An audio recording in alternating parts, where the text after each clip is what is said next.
ক্যাপকাটের template দিয়ে আমিও trending video বানিয়ে ফেললাম।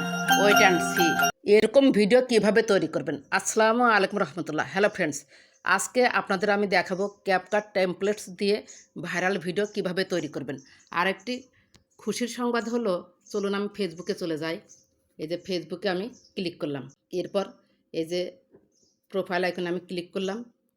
এইমাত্র এই ভিডিওটা আমি পাবলিশ করেছি, মানে রিলস। এই যে দেখুন, ক্যাপকাট এডিটিং 6 মিনিট হয়েছে। এই সি ইনসাইট আমি ক্লিক করলাম। ক্লিক করার পর we are still gathering data, stay tune to see how your post performance, এখানে আমি ক্লিক করলাম। দেখতে পাচ্ছেন নো ইস্যু। এই যে টিপস ফর বেটার পারফরমেন্স, আবার কিপ লার্নিং, এই কিপ লার্নিংয়ে যদি আমি ক্লিক করি, এখানেও কিন্তু সব কিছু পরিপূর্ণ হয়েছে। অর্থাৎ যে টিপসগুলো আমাদের রিলস আপলোড করার সময় পূরণ করতে হবে, সেই টিপসগুলো কিন্তু পূরণ করেছি। সবচেয়ে বড় কথা হচ্ছে, এই ধরনের ভিডিও যদি আপনি আপলোড করেন তাহলে কোনো ধরনের ইস্যু আসবে না। শেষে একটু এডিটিং আছে, দেখিয়ে দেব, সাথেই থাকুন। প্রথমেই আমি ক্যাপকাটে ক্লিক করব। এরপর নিচে দেখতে পাচ্ছেন টেমপ্লেটসে আপনি ক্লিক করুন। এখানে অনেক ইমেজ আছে, টেমপ্লেটস আছে, আপনার যেটা ভালো লাগে সেটা আপনি নিতে পারেন। এখান থেকে খুঁজে খুঁজে আপনাকে নিতে হবে। এই ছবিটা আমার ভালো লাগছে, এই ছবিটা নেব। এখানে আরেকটি কথা বলে রাখি, যেগুলা একটা ছবি দেখতে পাচ্ছেন, একটা ছবি বের হবে। আর যেগুলা এই যে 2টা ছবি আছে, 3টা ছবি আছে, এখানে 3টা ছবি কিন্তু অ্যাড করা যাবে। সো দেখে শুনে নেবেন যে আপনি কয়টা ছবি অ্যাড করতে চান। এখানে অনেক ধরনের টেমপ্লেটস আছে, আপনি ইচ্ছা করলে ইউজ করতে পারেন। এটা আমি নিয়ে নিলাম। এখানে একটা ছবি অ্যাড করা যাবে। এটা মিউজিক আমি বন্ধ করে দিলাম, একটু বন্ধ করে দেই, বা এই যে এখানেই করে দিলাম।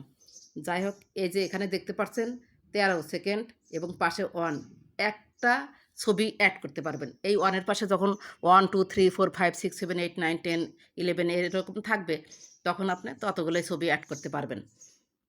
এরপর এই ছবিতে কিন্তু আপনি মিউজিকও রাখতে পারেন, অথবা এই যে সাউন্ড কথা বলছি সেগুলোও অ্যাড করতে পারেন। তবে এখান থেকে এক্সপোর্ট করে নিয়ে, মিউজিক সহ এক্সপোর্ট করে নিয়ে ইনশটে গিয়ে আপনি হচ্ছে এই যে মিউজিকটা আছে না, একটু কমিয়ে দিবেন এবং সাউন্ড অ্যাড করে দিবেন। 100% ওকে হয়ে যাবে। এই ধরনের কন্টেন্ট যদি আপনি ফেসবুকে আপলোড করেন, কোনো সমস্যা হবে না। প্রথমেই কিন্তু আমি দেখিয়েছি। ইউজ টেমপ্লেটে আমি ক্লিক করলাম। এখানে একটা ছবি দিতে হবে। এখানে উপরে ফটো সিলেক্ট করাই রয়েছে। এখান থেকে আমি একটা ছবি অ্যাড করে ফিরে আসছি। এই ছবিটা আমি দিয়ে দিলাম। ছবিতে ক্লিক করলাম, তারপরে নেক্সট অপশনে ক্লিক করে দিতে হবে। 1 আইটেম সিলেক্টেড। এই যে লোডিং ইফেক্টস 27% হচ্ছে, এটা 100% হতে হবে, তাহলে ভিডিওটা কমপ্লিট হবে। ওয়েট করুন। এই যে দেখুন কি সুন্দরভাবে কিন্তু ছবিটা অ্যাড হয়েছে। এটা চালু করলে যদি সাউন্ড দেই তাহলে আপনারা শুনতে পারবেন। এই যে মিউজিকটা কিন্তু শুনতে পেলেন। আপনি এই মিউজিক সহ এক্সপোর্ট করবেন। এটা কিন্তু ক্রপ করা যায়। এই ছবিতে আপনি হাত দিবেন। এই যে নিচে দেখতে পাচ্ছেন ক্রপ এসেছে, ক্রপে আপনি হাত দিবেন। এরপর আপনার ছবিটা দেখা যাবে, ছবিটা কতটুকু রাখতে চান। আমার কিন্তু ছবি ঠিকই আছে, তারপরে যদি আপনি এদিক সেদিক করতে চান আপনি করতে পারবেন। আমারটা ঠিক আছে, আমি টিকসুনিতে ক্লিক দিয়ে দিলাম। এরপর এই যে দেখতে পাচ্ছেন অডিও, আপনার যদি ফাইনালি অডিওটা এখান থেকে ডিলিট করতে চান তাও কিন্তু পারবেন। তবে আমি আপনাদের পরামর্শ দেব, আপনি অডিও সহই এখান থেকে এক্সপোর্ট করে নেবেন। এই এক্সপোর্টে আমি ক্লিক করলাম। এটা হচ্ছে গ্যালারিতে চলে যাবে। Save two device, save two ডিভাইসে ক্লিক করলাম। সাথেই থাকুন, আমি একটু ইনশটে দেখিয়ে দিই। এরপর আমি ইনশটে ক্লিক করে দিব। এই যে ইনশটে ক্লিক করলাম, ভিডিওতে ক্লিক করলাম, নিউ প্লাসে ক্লিক করলাম। এখানে ভিডিও উপরে সিলেক্ট করাই আছে। এই মাত্র যে ভিডিওটা আমি তৈরি করলাম, এই যে 12 সেকেন্ডের ভিডিওটা নিয়ে নিলাম। তারপর নিচে টিক চিহ্ন দিয়ে দিলাম। ইনশট লোগোটা রিমুভ করে দেবো। ইনশটে হাত রাখলাম, ফ্রি রিমুভে ক্লিক করে দিলাম। ক্যানভাসে ক্লিক করলাম, রেশিওটা আমি ঠিক করে দেব। 9:16 টিকটক রেশিও, রিলস রেশিও হয়। এরপর টিকচিহ্নতে ক্লিক দিলাম, বা আপনি যদি একটু বড় সড়ো করতে চান আপনি হাত দিয়ে এরকম বড় সড়ো করতে পারেন। টিকচিহ্নতে ক্লিক দিলাম। এরপর এখান থেকে একটা স্টিকার লাগিয়ে দিবেন, সুন্দর করে একটা স্টিকার লাগিয়ে দিবেন, লাভ টাইপের, বা আপনার যেটা ভালো লাগে, যেটা মানে উপযুক্ত ছবির সাথে যায় সেই টাইপের একটা স্টিকার লাগিয়ে দিবেন।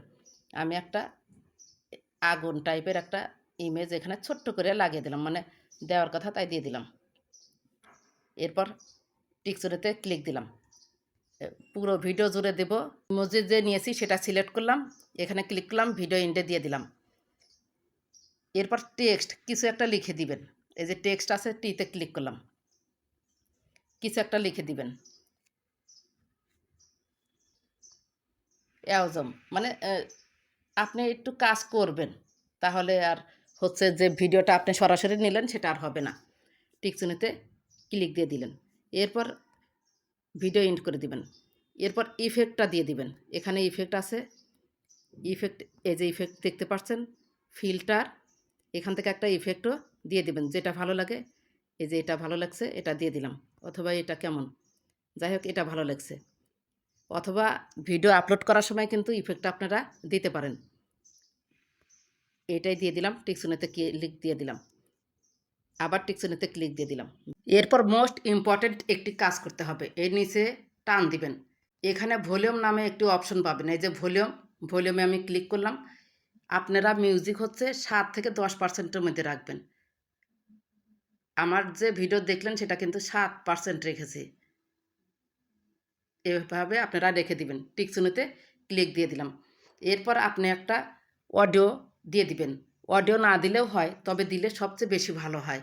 অডিওতে ক্লিক করবেন, রেকর্ড অপশনে ক্লিক করবেন, এরপর এই বক্সে ক্লিক করলে আপনার কিন্তু রেকর্ডিং হয়ে যাবে।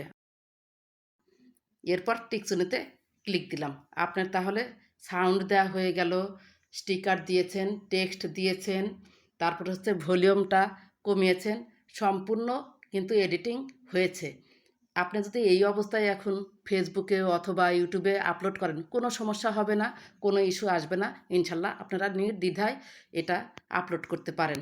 এরপর টিকচিহ্নতে ক্লিক দিয়ে দিলাম, ভিডিও পরিপূর্ণ ওকে। এরপর এক্সপোর্ট বাটনে ক্লিক করে দিন, এটা এক্সপোর্ট হয়ে যাবে। যদি ভিডিওটি ভালো লেগে থাকে বা আপনার একটু উপকার হয়ে থাকে, প্লিজ লাইক, কমেন্ট, সাবস্ক্রাইব করে সাথেই থাকবেন। ভালো থাকবেন, সুস্থ থাকবেন। আল্লাহ হাফেজ।